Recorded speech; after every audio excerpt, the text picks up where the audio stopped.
Yeah, Greg has been a good friend from a long time back, because we're really old, so we go really far back. But yeah, if this is a group of teenagers, you all wouldn't be laughing at that. It's a matter of perspective, because all of us are young compared to antediluvians. So, yeah, it's good to be with you here. It's good to see you in person, in the flesh. For those of you who don't know, I gave a presentation on Zoom a while back. Does anybody remember that? Remember what I talked about? Birds, exactly, yeah. So now that I'm up here, I'm looking at my birding apps, and I'm seeing the birds that you have up here that I have never seen in my life, and I'm just salivating thinking about these birds that you have out here. By the way, if anybody has an owl that is like in their backyard, a barred owl, and you know where it is, please talk to me after the service. I don't want a great horned owl, I want a barred owl. Okay, so if you know where one is and you can tell me, go to this place, here's the coordinates or whatever, I would love to go and find that thing this afternoon, because that would be a new one for me. Actually, I have a couple other birds on my wish list as well. But so another blessing is that, it's just so great to be here and actually see overcast skies in California. There's no such thing as that nowadays. So it's really neat actually to have just an overcast sky today. It's a blessing. This place is so beautiful. Pine trees everywhere. Just amazing. It's just incredible. I'd love to move up here, but got to go where God has you. Somebody mentioned Ukraine earlier. Just a little tidbit on that.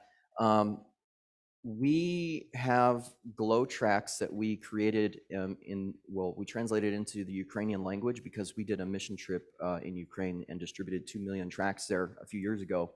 And you know what? They just came in handy a couple weeks ago because we got contacted by the Polish press, and they said, we need some literature. And so we happen to have it. We just made some minor adjustments to the back panel.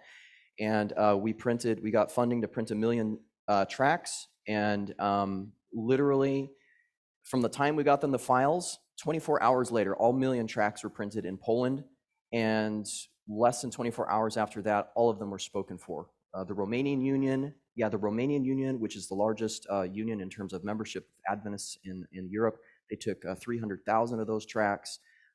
Czech Republic took tracks, Hungary took tracks, Moldova took tracks. And then just recently, about a week and a half ago, we got the Ukrainian Union itself asking us for straight 1 million tracks just for themselves. So we're in the process now of printing a second 1 million tracks. Those will be printed this Tuesday, and Adventist World Radio has bankrolled the entire next 1 million. So God is doing some good things. There's a lot of refugees that are going. Don't clap for me. We're clapping for God here. Of course, that's what you meant to do. But it's awesome when you can see the mechanism of the church move, because so often those of us especially who work for the church and we see the inner workings of it, we feel like, it's a big ship and it moves so slowly. But when an emergency arises, and to see just different ministries cooperating with each other, you got a press in Poland, you got this ministry in California, you got Adventist World Radio at the GC, and then you got all these people on the ground all throughout Europe, and they're just wanting these tracks, and it all works together to get tracks into the hands of millions of people. It's just a blessing. It's a blessing. So that's just a little update there. God's been doing some amazing things. There's a lot of testimonies that are coming out of that now, and today we're going to talk about how we can be ambassadors for Christ here in Paulsbo. Paulsbo, right?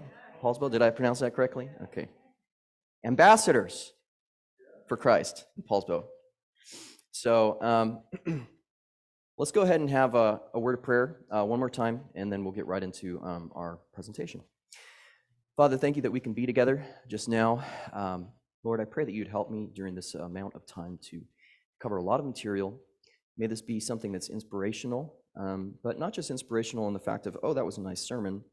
But Lord, I pray that as a result of our time together today, that tens of thousands of pieces of literature would find their way into people's homes.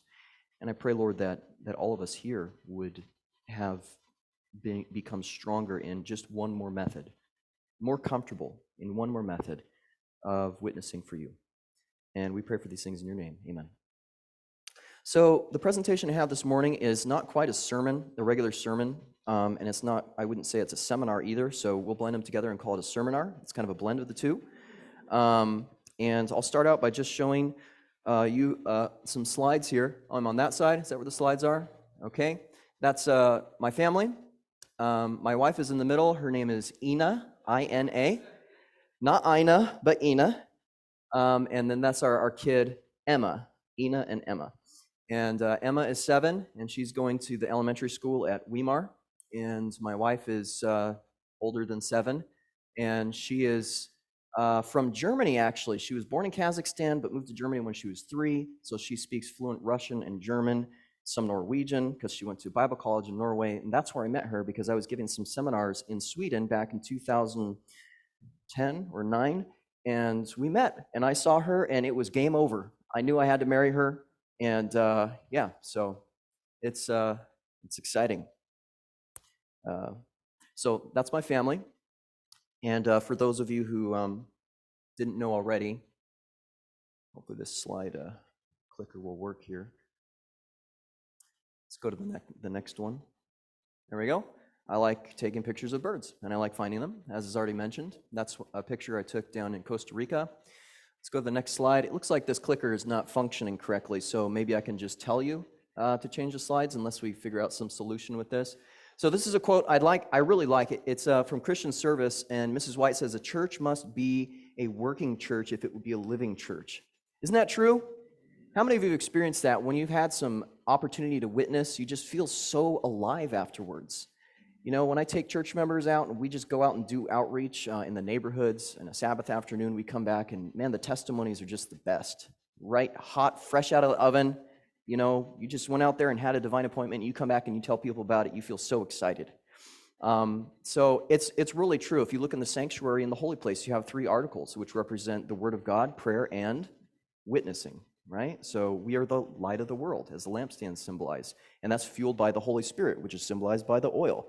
And that's given by the crushed olive, which is, you know, Jesus being crushed in the Garden of Gethsemane. So it's just this whole package of Jesus and his death, leading to the Holy Spirit being given to his people, then leading to us being the light of the world and displaying God's character. So this is our purpose, is to be a church that is witnessing. And how can we witness and be normal? Well, that's a challenge, isn't it? Sometimes it's a little bit awkward to witness. And so I'm just going to give you one way of witnessing. There's the ESL classes, which is completely different than what I'm talking about, but it is definitely a bona fide way of sharing your faith. It's a protracted process, you know, you're really building long-term relationships. You know, baking bread and giving it to your neighbors, that's also a protracted process, but it's a witness too. So by no means are we talking about anything comprehensive here today. This is just one slice in the spectrum of different ways to witness. However, this is one method that Mrs. White says that everybody should participate in. So it's comprehensive in that sense. If we could go to the next slide. I just want to quickly share with you that with the Glow Tract ministry, we actually have 2 sections to it. There's a daily Glow outreach, which is giving literature away in your everyday life. And then at the top, we actually have something where we take people out on mission trips with the purpose of giving away literature. And if we go to the next slide, you'll see this is a picture in 2015 of just a section of the 1.5 million people that came together to see Pope Francis when he came to Philadelphia. God put it on my heart to organize a group of people to just go out and distribute 1 million Bible pamphlets, glow tracts, to the 1.5 million people that showed up when Pope Francis came to visit. And these people are coming together for one reason. It's because they want a spiritual encounter. And so it's a perfect opportunity to go and to reach them with Christian literature. So here we have some pictures. We can keep on going of the next slide of some of our missionaries. We had a lot of steps as we're giving out that literature. Actually, that wasn't even the biggest one. We had people with over 50,000 steps because they wouldn't allow you to actually drive close to where the meeting place was in downtown Philadelphia. You had to park about 2 miles away so that you had to, you know, basically walk in, and then you're walking through the crowds, and it's just, it was exciting. So a lot of steps. We'll go to the next slide. That then, and I've got tons of stories I can share from each one of these, but I really need to get to the meat of the presentation, okay? And I'll share stories there. So that example spawned other outreaches. So here's a group of people that were, well, with the boxes, they were passing out 1 million tracts in Los Angeles. It happened after we did that in Philadelphia. And then this right here is a picture of a third outreach that we did where we passed out yet another 1 million tracts in Santa Clara when the Super Bowl came, and San Francisco. And so this is a picture of San Francisco after we got done with it. We finished working in San Francisco. We worked the Tenderloin District, which is kind of the place where there's all the transvestite stuff and drugs and whatnot, and we worked everything. So I'm really having to resist the temptation to share stories right now, because there's a lot of stories from each one of these. I know you all like to hear stories, and we'll get to that, but we'll get later on. So let's see if this works now. Okay, so this is a picture of part of our group. We passed out 250,000 tracts at the General Conference of the Latter-day Saints in Salt Lake City. And that was exciting too, a lot of incredible stories. One of our people was a former Latter-day Saint, and they had access to certain areas that we couldn't get into, and they were able to get out a lot of literature. That was a blessing. We also then went to Romania with a group of a lot of Europeans came together, and we passed out 1 million tracts in the Romanian Union. We passed out with our group 300,000 in the capital of Bucharest, and the 700,000 that were remaining were passed out by the church members all throughout the Union there. And all of those tracts directed people towards simultaneous evangelistic meetings, which were happening all across the Union. So that was exciting. Then there was another mission trip where they passed out 1 million tracts in somewhere in Africa. I'm sorry for the terrible graphics here. That's me. I did that.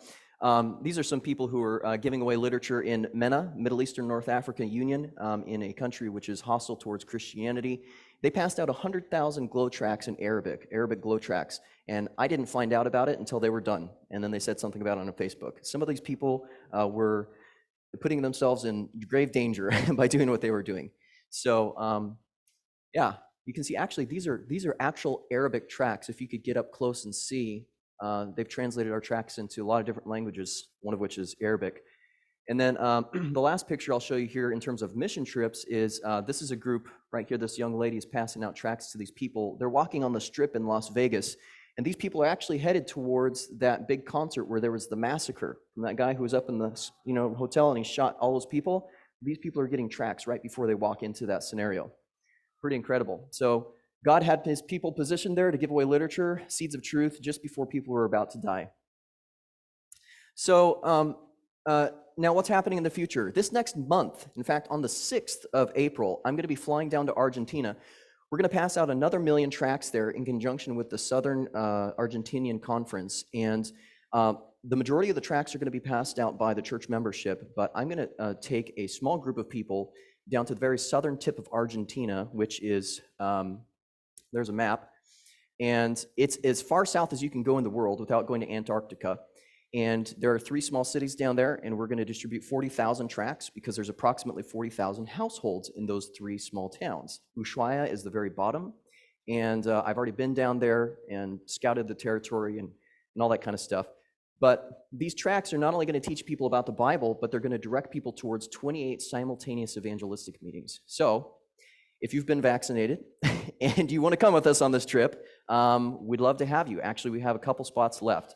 And I don't say that because I'm wanting to get into a discussion about whether vaccines are good or bad. I'm just saying that because this is what currently Argentina requires. So, but yeah, it's going to be exciting, and we will be creating a 15-minute video that's going to come out of that 3ABN is going to air, and we'll have up on our website too that you can see as well.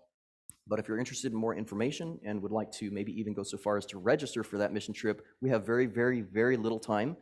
But like I said, we have about 1 or 2 spots left. You can go to our website right there, and it has all the information. So there you go, glowmissiontrips.org. Pretty easy to remember. Oh, I also forgot. In 2023, we are going to have another mission trip to Bolivia, and we are going to go there for a week, and we're going to give literature to villages that don't have any presence of the Adventist Church. And at the end, on the last Saturday, we're going to work with all the church members in the Bolivian Union, and we're going to distribute 3 million tracts in one day. And then in the spring of 2024, we're going to do the exact same thing, but in the Philippines. And in the Philippines, we're working with the 3 unions there so that we can distribute 50 million tracts in one day. They have, I mean, like just one union down there has 700,000 church members on the books. The other one has 400,000, but 300,000 are active. So there's a lot of manpower there. Pray for us that we can raise enough money to print that amount of tracts.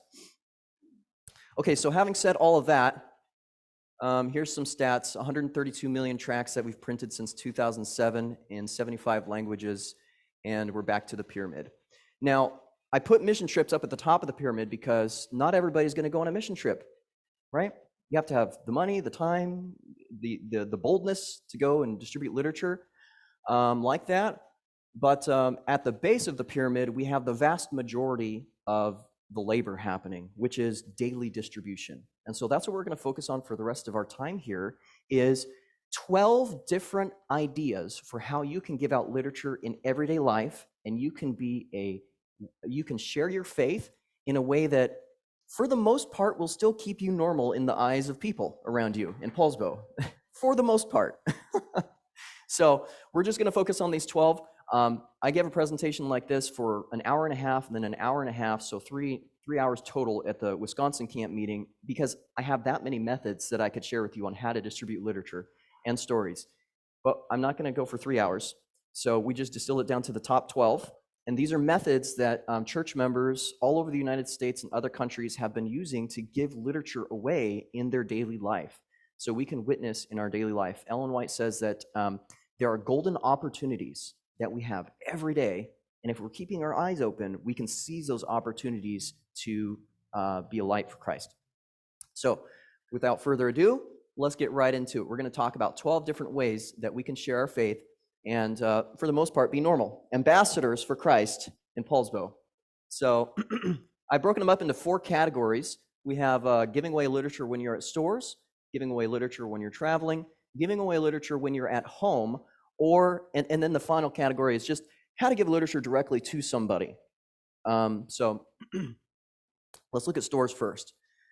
With stores, the first and foremost, and I think I might have mentioned this when we were doing the Zoom meeting, is giving away literature by putting it on vehicles. That is one of the best ways to do it if you are a chicken like me and you don't want to maybe have direct interaction with somebody when you're giving out a tract, and you want to get out a lot of tracts and you want to do it easily in a way that you don't have to go out of your way. This is just an everyday life thing, because all of us go shopping at stores, and when we go to a store, we typically park in a parking lot that has a lot of cars. So if you park a little bit further away from the store and then you take your time to weave in and out of a few cars, you can leave literature there. Now, this is really effective. You know, one of the big authors for us who writes a lot of our tracts is Steve Wohlberg. Anybody heard of Steve Wohlberg? White Horse Media?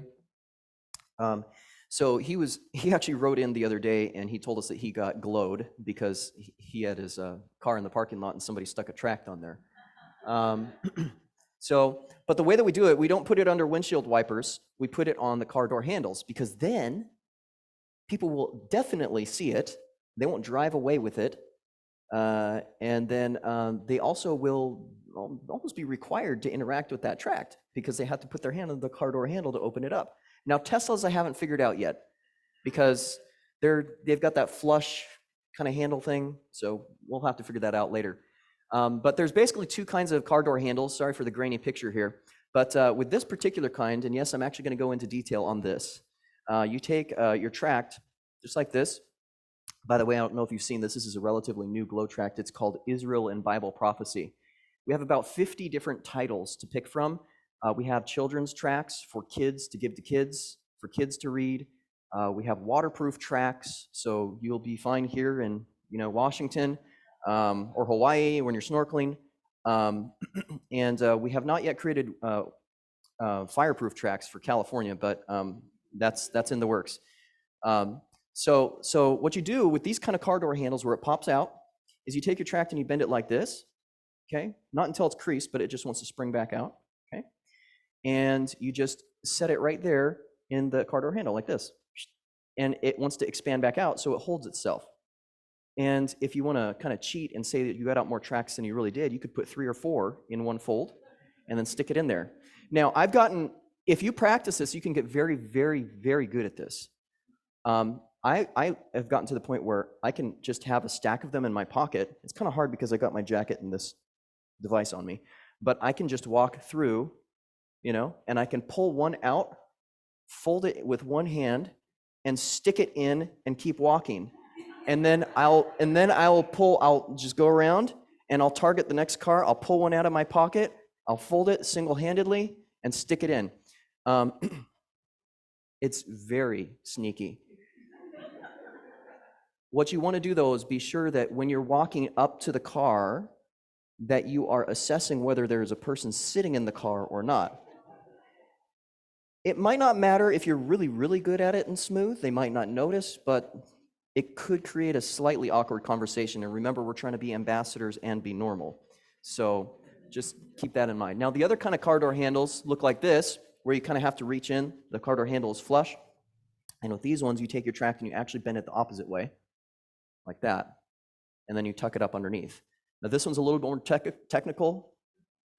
I'm serious, it's more difficult. So what I recommend is that after potluck and before the seminar, if you eat really quickly at potluck and before we start our afternoon seminar, if you have about 10 minutes, go out into the parking lot and practice on each other's cars. I'm sure you all give each other permission for that. Shouldn't be a problem. Hopefully there's no Teslas in the group. So I took a group of church members to do this kind of outreach because it was raining in Bakersfield, California, believe it or not.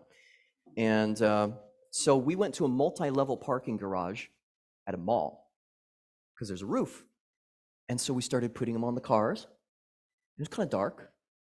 And all of a sudden, I noticed more and more security personnel wandering around. And I think, this is interesting. And all of a sudden, as I'm putting these tracks out on the cars, I hear this, "Excuse me, sir." And I turn around and boom, these 2 security guards pounced on me. One was a skinny little white guy and one was a big black guy. And before I knew it, they had my hands handcuffed behind my head. They had my legs spread. The big guy from behind was patting me down, feeling for weapons. And the little skinny guy in front of me was asking me these questions with this real serious look. And I just had this big smile on my face. I thought, this is so funny. Are you serious? You guys are like busting us for passing out Bible pamphlets? Or what's going on? I'm thinking in my head. And all of a sudden, the skinny white guy, he says, yeah, we saw you. We know what you're doing. You're trying to steal cars. And all of a sudden, it dawned on me, oh, you know what? These guys are probably looking at us through these low-resolution security cameras in this dark parking garage. Well, of course, they think we might be doing something like that. Little did he know, if I wanted to steal a car, that one row over to the right, there was a car that had the keys still in the door. So when he said that, I had an even bigger smile, and I said, sir, hands are up here like this. I said, sir, look, I point with my nose. You see this car right here? You see that handle? And he looks. Both of them look. And then I said, yeah, we're just putting Bible pamphlets on cars. And they froze. And the 2 of them, the guy behind me looked at the guy in front of me. They looked at each other over my shoulder, just with this look of, what are we supposed to do with this? This isn't in the policy book. And so in the meantime, the skinny guard, just before, he had been searching through my pockets, and out of my jacket, he pulled out a whole stack of tracts. So now that I said that, he looks down at this stack of tracts, and he goes through them, and he pulls out this one. It was called The End of the World. And he says, can I have this one? No joke. And I said, sure, I'd give you more, in fact, but, I'm kind of... So they're, oh yeah, right. So they let us go. They let me go. And then they rounded up all the church members, and there was literally this whole circle of security guards and these church members there. And the security guards were kind of just scuffing their feet, like looking at each other, not knowing what to do. And so I said, okay, guys, listen, we'll head out. We're good. But let us give you something. So we gave all the security guards literature, and then we left. So that story might not exactly work with being an ambassador and being normal. But I like to share it because it shows that, God wants to get literature even into the security guards' hands.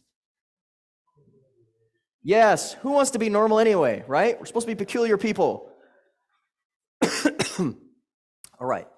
So a lot of stories we could share with that, but let's keep going here. Whenever you go to the store, you can also leave a piece of literature in your shopping cart if you have a shopping cart. We've actually gotten stories from people who have found our literature in shopping carts. One was from a man who found a tract. Well, let me back up. He called us and he said, I would like to sign up for Bible studies because I want to learn more about the Sabbath. And I was like, so we're like, okay, well, why? And he said, we just got done sending our 10-year-old son to this program in our town. It's called a VBS program. He's telling us this. He said, while he was there, our son learned about this thing about going to church on Saturday. And he came back home and he said, Mom and Dad, why aren't we going to church on Saturday? And me and my wife, we didn't know. We'd never heard of that before. So we were just thinking about this when we were shopping in Walmart, and we looked in our shopping cart. It looked like it had trash. But then I looked closer, and it was one of these little Bible pamphlets of yours, and it was on the topic of the Sabbath. So we learned all about the Sabbath from your pamphlet, but we want to learn more. Can we sign up for Bible studies? So you can leave literature in shopping carts. It's just an easy way of doing it, getting it out. Next category, cashiers. If you're not doing the self-checkout and you're interacting with a cashier, you can give a piece of literature to a cashier. We have a store where church members have been giving literature to the grocery store so much, and the cashiers, that they know what's coming. And they're like, if you go there and you ask them, hey, have you gotten this? You can be embarrassed, actually. What you need to say is, have you gotten this one yet? Because they're so used to it. Literally, if you give literature to the cashiers at Home Depot or Save Mart or whatever, the one that you go to all the time, you actually can become known as the literature person by the cashiers. And they'll like you for it, most of them. They will. It's great. It's awesome. I'll just go up and be like, man, it's been a long day, hasn't it? Like, yeah, it has. You know what? Here's something that'll help you put a smile on your face. Just give it to them. You know what? This is something that's helped me out with stress. Just a little read for you. Something like that. Okay, let's go to the next category, and that is travel. So when you're traveling, we need to put fuel into our vehicles, assuming you don't have a Tesla, again, or a Leaf. Teslas are just really ruining this ministry. I think we're going to have to ship a couple tracks over to Elon Musk. So, if you go into a laundromat, a lot of times you see Jehovah's Witness literature there. That's a pretty smart move on their part, because people, when they're in a laundromat, they typically don't have much to do while they're waiting, so they have time to read literature. Now, I think we should do that too. I think we should find every laundromat in Paulsbo, or whatever city you're in, and just go and stock it up with literature. It's not hard to do. In fact, up in Washington State, this state, in the Upper Columbia Conference, there was a woman who was putting literature into the laundromat on a regular basis, and it was disappearing very quickly. And so she thought, well, what's going on? How's it going so quickly? When one day in walked the postman and took a bunch of the literature and started walking out. She said, excuse me, what are you doing with all that literature? You're not reading all that, are you? He's like, no, but I've read these and they're really good. I like to give them out to the people I deliver mail to. So that was in Washington, Upper Columbia Conference. But back to gas stations. I think that our church, we should monopolize the gas stations. We'll let the other churches take the laundromats, but we will monopolize the gas stations. There's more people that go to gas stations. They're like evangelistic hubs. You can take your literature and you can put it on the pump where the handle goes into the holster. You can slip it behind there. Some gas pumps have the place where the receipt prints out. You can literally just kind of stick it like that, and the receipt prints out on top, so it's not jamming anything, but it's literally picture perfect. It's almost like customized to hold this tract. There's a lot of that's only two places. There's other places you can stick these, very easy. And the person who comes after you is going to then find the tract. I was in Costco this last week, driving back home, getting gas, and I put a Sabbath tract on there, and oddly enough, the person who had just pulled in behind me, because it was like 3 gas stations in a row, they kept looking at me, and I started closing my stuff, the gas thing up to leave, and they're like, are you moving? I'm like, yeah, I'm going. And it was really weird because he was already at his gas pump and he could have put the gas in immediately, but for some reason he thought that it would have been better to move up and take my place. So I had never had that happen before, but I can only think that maybe God wanted that man to have that tract. And he moved up, and surely he had to interact with that piece of literature, and I left the one on the Sabbath. Why I go to church on Saturday. And yeah, you never know. So when you're at the gas station, you definitely put it on yours. But what you can also do is go to the empty pumps. If there's any pumps that are empty and nobody's fueling up, you can put them on those, because you're having to wait for your pump to go anyway, right, to fill up. Just go put it on all the empty ones. And then if you're really brave, you can go up as an ambassador to the people who are pumping gas. Does that kind of like, you know? So how do you do that tactfully and still be normal? You know, I think if we just put a little bit of thought into our evangelism, sometimes we can come up with creative ways to still kind of look normal. So here's what I've done. I go up to the people at the gas pump, and here's what I say. I go up to them and I say, "Excuse me, ma'am, do you mind if I take and just put this piece of literature on the pump for the person who comes after you?" Now, am I giving it to them? I'm not actually giving it to them, am I? I'm putting it on the pump for the person who comes after them. So they can't even reject me, really. And they never have.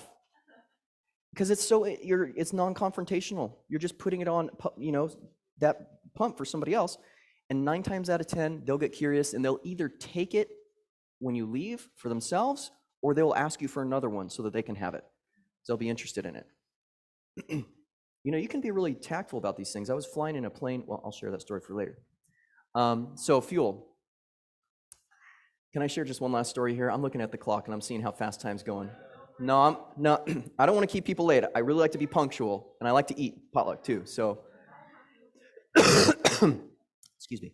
I've got to share this one story with you. Now, you're going to think that this story is outlandish and that it's not true, but it actually is true. I've talked with the church member directly. This is firsthand information, and I know which church they go to. They go to the San Francisco Tabernacle Church, okay? This is true.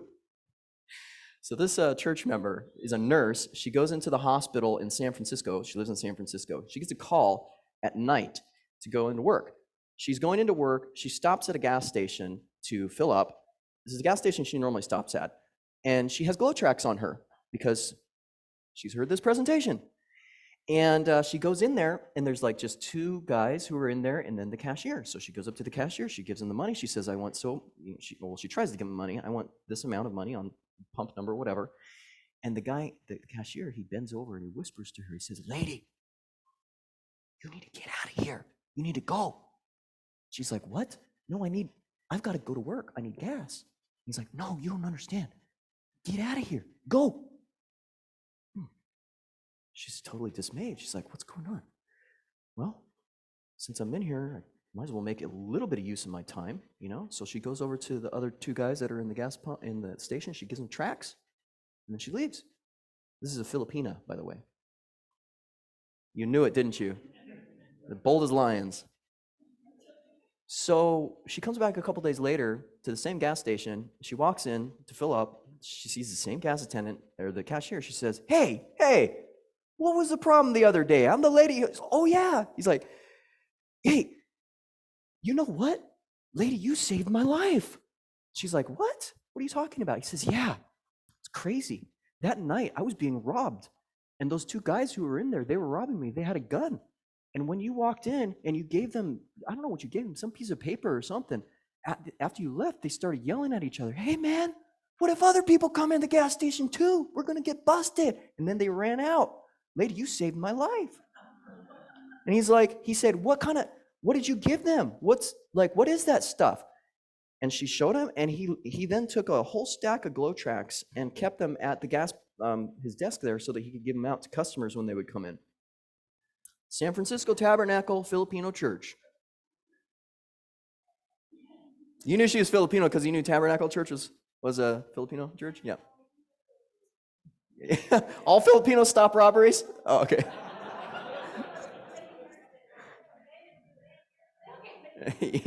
Yeah. They're bold. They stick those needles in, no problem. Okay, let's keep going here. So travel, gas stations. Another method is public restrooms. If you stop at a rest stop while you're traveling, be sure to put a glow bomb inside of one of those restrooms. You can stick it all kinds of places. The sky's the limit in terms of imagination. You can roll it up, and there's a lot of ways that you can leave literature. There's a guy, he's a trucker. His name is Jimmy. And Jimmy has a method of passing out tracts, which I'm going to share with you, which you'll find fun, okay? I want to challenge you to try this. It's actually fun. Get a bunch of different kinds of tracts in your hand. So each one is different. And Jimmy, what he does is he goes up to people at rest stops, because he's a trucker.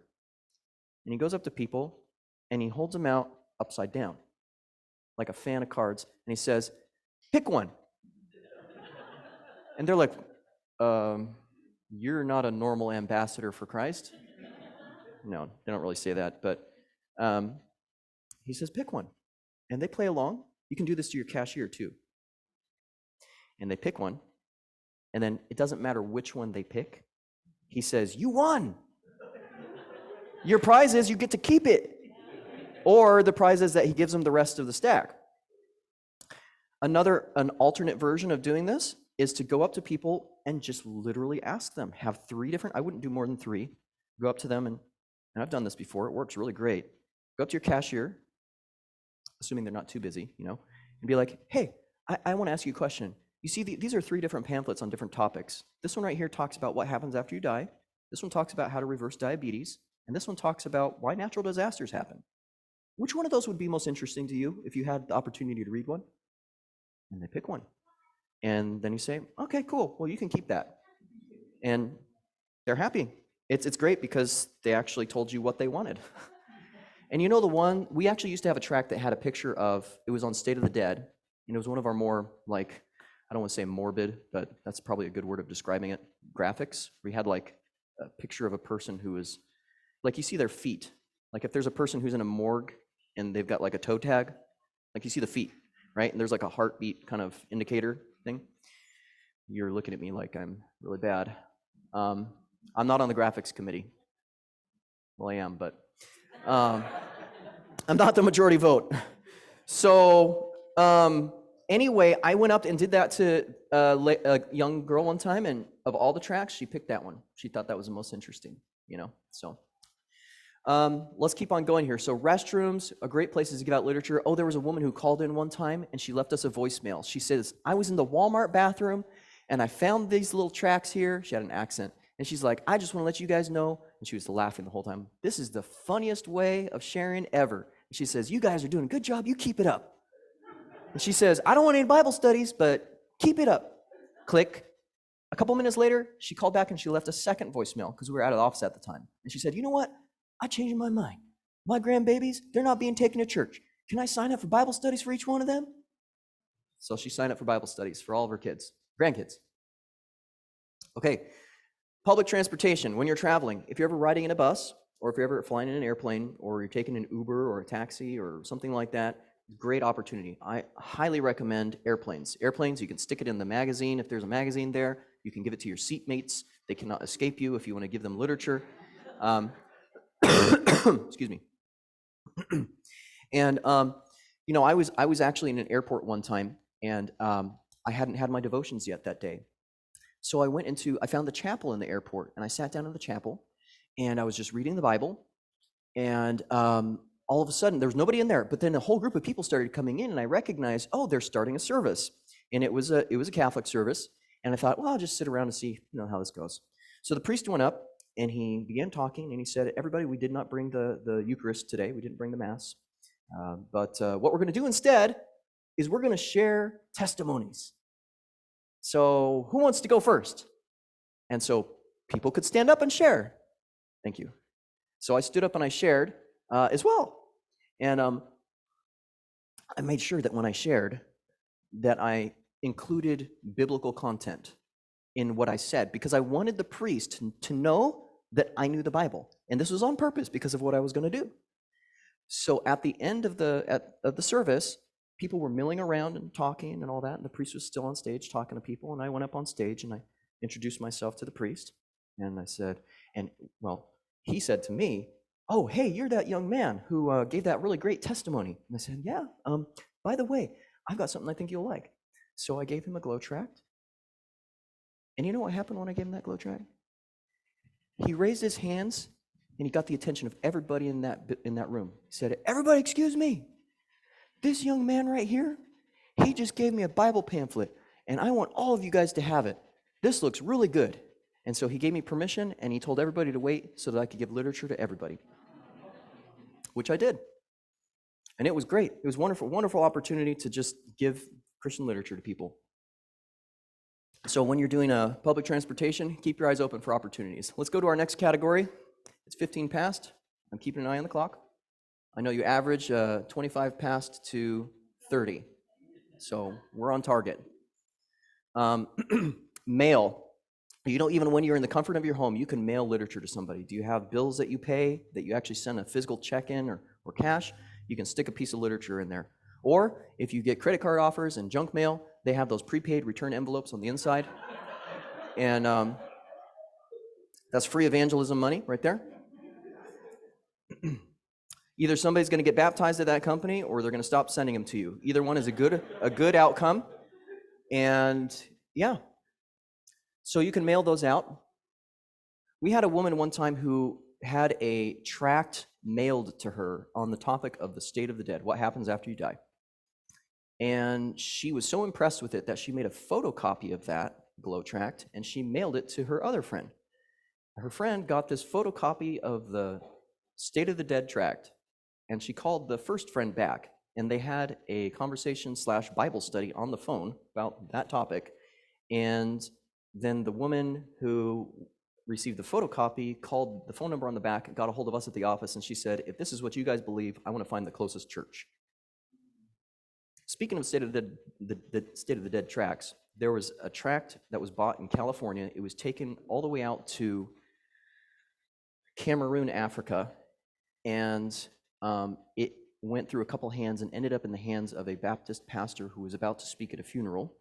He was just in the process of writing his talk for the funeral when he got this tract on the state of the dead. He liked it so much that he incorporated thoughts from it into his talk, and then he went to the funeral and he gave his presentation, including these thoughts about state of the dead. And at the end, as he was talking to people at the back, people were just so impressed. There was 80 of them there in attendance, and they said, we didn't know that after you die, you don't go straight to heaven or hell. He says, well, I didn't know that either, but that's what the pamphlet said. One tract in California reaching 80 people in Cameroon. So you never know what's going to happen. You know, if I see a tract that I've put out or somebody else put out and it's on the ground in a parking lot, I am never discouraged by that, ever. I mean, do you think that a mother turtle gives up laying eggs because some of her babies are eaten on the beach when they're going to the shore or to the water? No. You've got to keep going. I mean, that's why we make literature inexpensive to begin with, is so that we can afford to actually have some be tossed, because you know what? We're not going to get everybody. It's not the time for everybody. God has different times for different people. And the fact that something's on the ground being discarded doesn't mean that it's ineffective.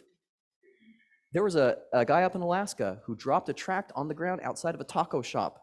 The associate pastor of another church came by, found that tract, read it, called us and said, this is really good stuff on Bible prophecy, because it was on Daniel chapter 2. And he said, can you guys somehow arrange for us to have some Bible studies here? So we connected him with the local pastor. The pastor went there and ended up giving Bible studies to the entire congregation on Bible prophecy, because of one tract that was on the ground outside of a taco shop. So we're totally on a tangent off of mail. Let's keep going here. You can give it to your neighbors. We have a lot of stories of people who take walks in their neighborhoods and they give away literature to the people that they meet on the sidewalk, or they give it out to their neighbors, maybe even on their doors. I'm going to skip that for now because there's a lot of stories with that. Visitors. People come to your house sometimes. What is the one day out of the year when people are most likely to come to your house? Unless you live on a 100-acre property out in the middle of nowhere. Halloween. Halloween. People are coming to your house expecting to receive something. Does that sound a little bit like an opportunity to be an ambassador and be normal? Or how about this? Even better yet, on Halloween, they're expecting you to come to their door, right? And there to be an exchange of things. So we take kids out and they do glowing in the dark, that's what we call it. And they go to the door, they say trick or truth. And then they give away glow tracts. Every year we make a glow tract for Halloween. We have one right now called Are Ghosts Real? Yeah, that's a good way of doing it too. Yep. So one time I was out taking a group of church members. We were passing out literature, and And as I was passing out literature, this full-grown man in a full-body banana suit came walking out. And I thought, this is going to be interesting. So I gave him a tract on the end of the world. And this banana guy was so impressed, he found the tract appealing, apparently, that yes, appealing, because you peel bananas, that he wanted a whole stack of them. So I gave him a whole stack. And then the banana and I split ways. And half an hour later, I found the banana on another street, and he had already given all the tracts out.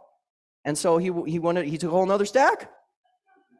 I mean, we're talking about a random banana passing out the three angels' messages on Halloween night, friends.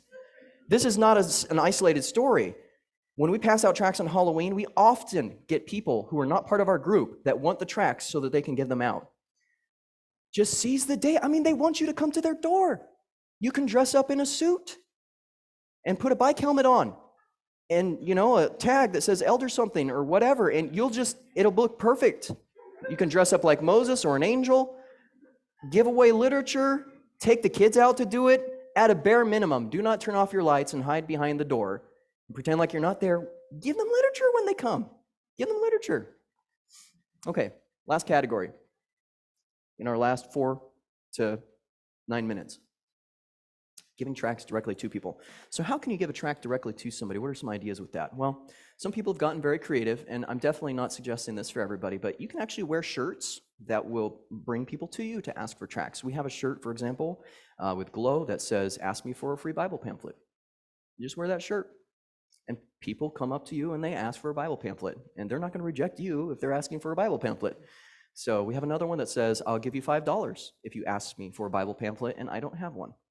And so people are tempted because they think maybe I can make $5.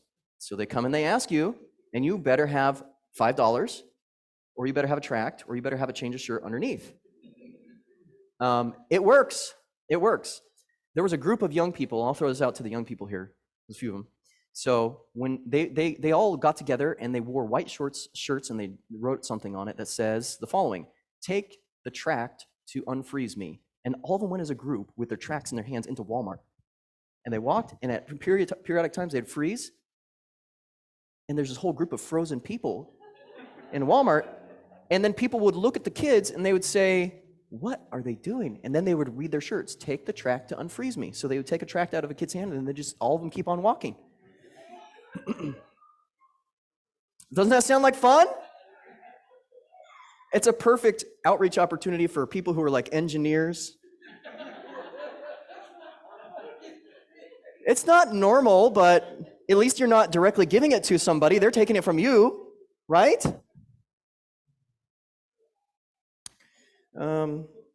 So you can wear a shirt, and that'll help if you're shy.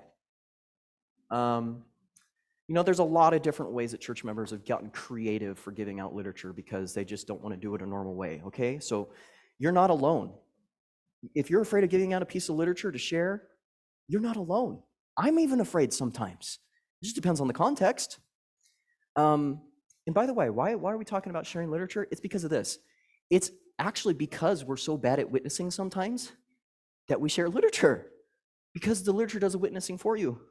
All you have to do is just get it transferred, and then God will do the rest with the seed there. So one church member, he has a replica of the Daniel 2 image that's about that tall, and he goes to a place where there's a lot of foot traffic, and he sits in a chair, and then he just puts the image right in front of him.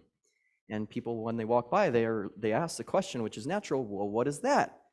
And he doesn't even say a word. He just pulls out his Daniel chapter 2 tract, and he gives it to them.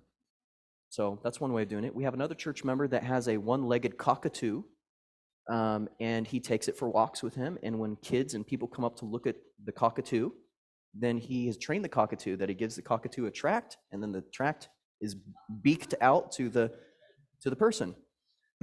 God will use whatever methods that he can to get these tracts out. There was people giving out literature in Hawaii. This person came up to a door, and there was a big dog on the inside. Speaking of Vince's children's story, big dog inside the fence, and the person's like, "Oh, I'm not going to go in there." But he was at least willing enough to do the following, and God could use it. He took his tract, and he threw it over the fence. And you know what happened? The dog came and picked the tract up and took it over to the front door and dropped it in front of the front door.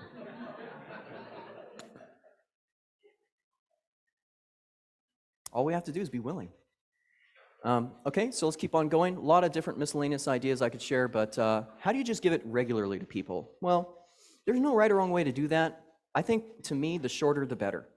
If I have a short window of time to talk to somebody, I'll always use that. I want to talk to them just a little bit first before I give them a piece of literature. That way I build a tiny bit of rapport with them. Even if it's the cashier and I only have like maybe 20 to 30 seconds with them, I'll try and talk small chit-chat stuff. I mean, all of us know how to do that. We can strike up a conversation on something.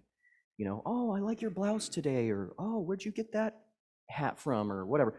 A really easy topic to start with is what they're wearing, or you know, how was your day today? So I talk to them a little bit, if at all possible.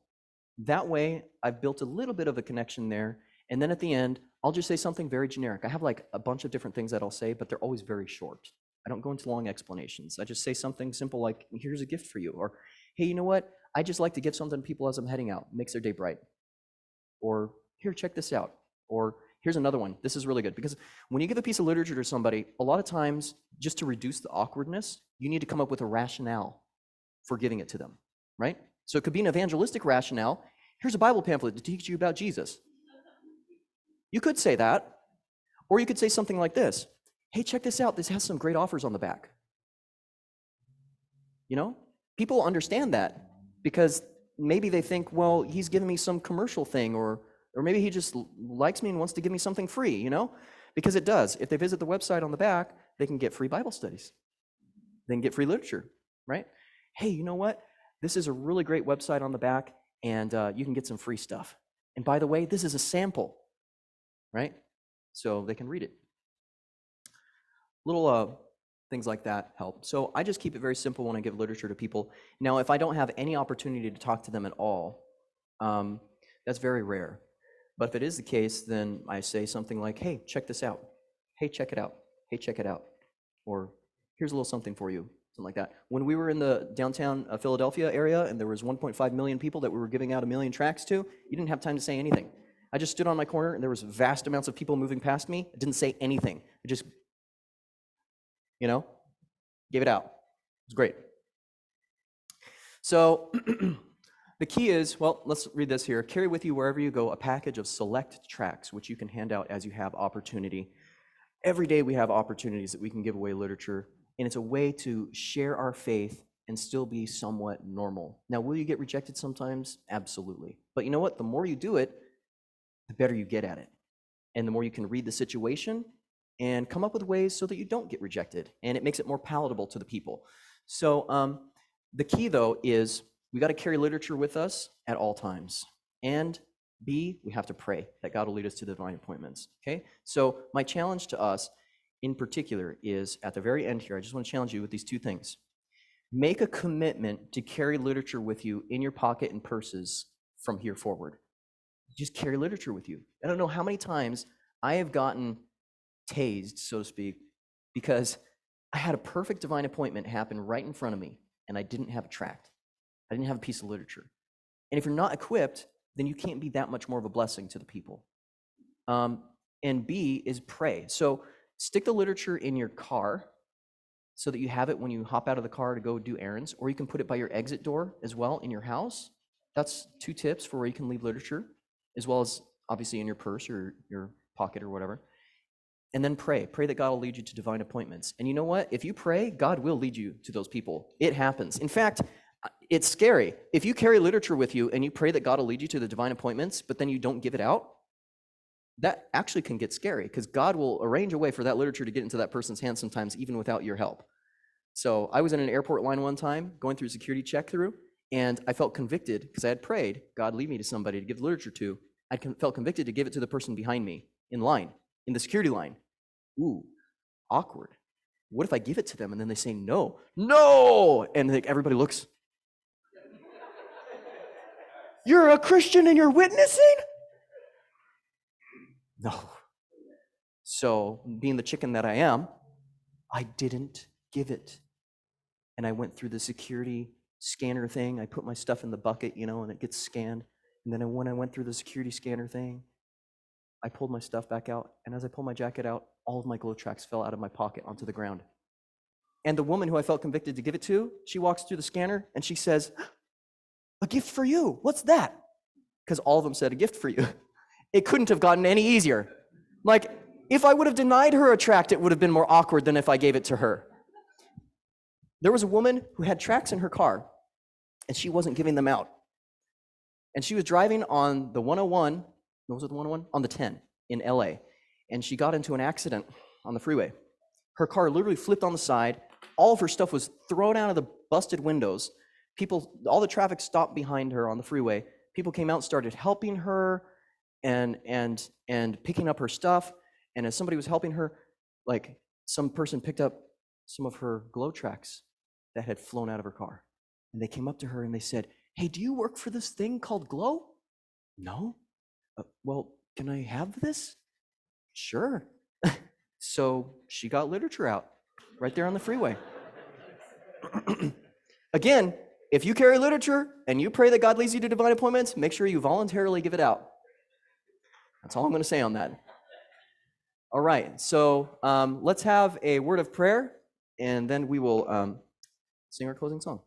Father in heaven, thank you so much that we can work for you in small, simple ways. Lord, you have not set the bar high when it comes to evangelism. Thank you for that. You expect all of us to be a witness for you, and so you've made it exceedingly easy. So I pray that you help us to be faithful in the small things. Lord, as we exit from our time together today, I pray that you would move upon all of us here to take literature from these boxes that we have in the back and stock ourselves so that we are ready for the divine appointments you have lined up for us this week. We can be a Christian witness. Thank you, Lord, for hearing our prayer, and we pray that you would guide us to those divine appointments this week. We pray for that in your name. Amen.